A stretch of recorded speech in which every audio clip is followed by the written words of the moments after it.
आपण बघत आहात डिजिटल इंडियाचे डिजिटल न्यूज. ठाम मत मराठी न्यूज. नमस्कार. आजच्या ठळक बातम्या. धुळ्यात मुख्यमंत्र्यांची विजय संकल्प सभा. विकास कामांचा पाढा. पुन्हा भगवे राज्य आणण्याचे आवाहन. धुळे महापालिका निवडणुकीच्या प्रचारार्थ पांझरा नदीकाठी आयोजित भाजपाच्या विजय संकल्प सभेत मुख्यमंत्री देवेंद्र फडणवीस यांनी विकास कामांचा पाढा वाचत विरोधकांवर टीका केली. सभेला भावांपेक्षा बहिणींची संख्या अधिक असल्याचे सांगत त्यांनी लाडकी बहीण योजनेचे महत्त्व अधोरेखित केले. धुळ्यासाठी 117 कोटींची भुयारी गटार योजना, अक्कलपाडा योजनेचे 70% पूर्ण काम, विमानतळाच्या धावपट्टीचे विस्तारीकरण व उद्योग आणण्याचा निर्धार त्यांनी जाहीर केला.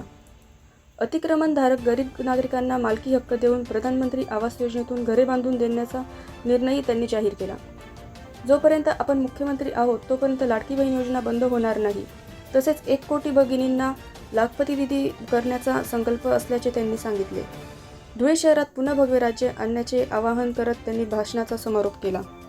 ठाम मत मराठी न्यूजसाठी सोपान दिसले, धुळे. आपल्या धुळ्यामध्ये ईव्ही बसेसची सुरुवात आपण करतो. मोहाडीला ट्रक टर्मिनसचं काम आपण करतो. महिलांसाठी या ठिकाणी मार्केटचं काम होतंय. जुन्या मार्केटमध्ये देखील त्या ठिकाणी मोठ्या प्रमाणात काम चाललेलं आहे. भाजी मंडईचं काम चाललंय. 25,000 लोकांना त्याचा फायदा होणार आहे. एकविरा देवी मंदिर परिसरात घाट निर्माण करणं चाललेलं आहे. 15 कोटी रुपये त्याला दिलेत. निविदा प्रक्रिया त्याची प्रगतीपथावर आहे. कचऱ्याचं काम या ठिकाणी चाललेलं आहे. मोदीजींनी सांगितलं आता प्रत्येक शहरामध्ये जो कचरा आहे त्या कचऱ्याचं डम्पिंग बंद करायचं आहे. कचऱ्याची विल्हेवाट ही आपल्याला सायंटिफिक पद्धतीनं लावायची आहे. पूर्वी कचरा आपल्यावर बर्डन प्रकल्प आपण तयार केले आहेत.